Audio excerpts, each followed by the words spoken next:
sa Panlasang Ameripina.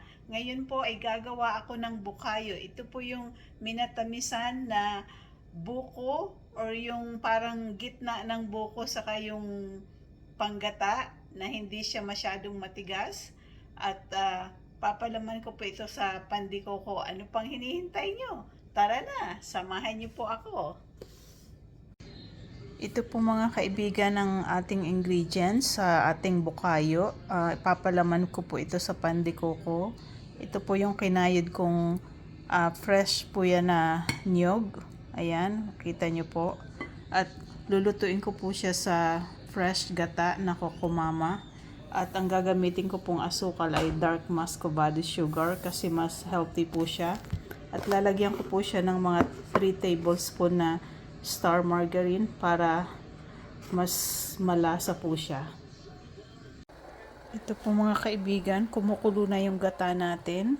Lalagyan ko po siya ng 1/4 teaspoon na asin. Pangpabalanse po yan ng lasa. Ayan, haluin natin.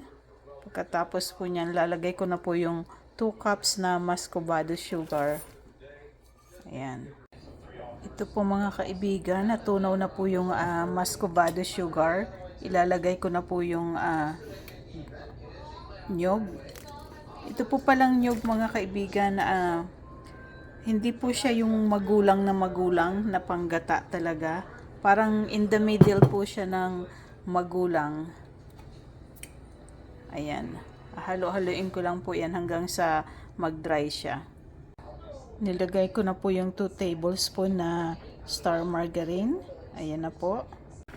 Ito po mga kaibigan, medyo dry na yung ating bukayo. Ayan. Lalagyan ko na po siya ng mga tablespoon na vanilla.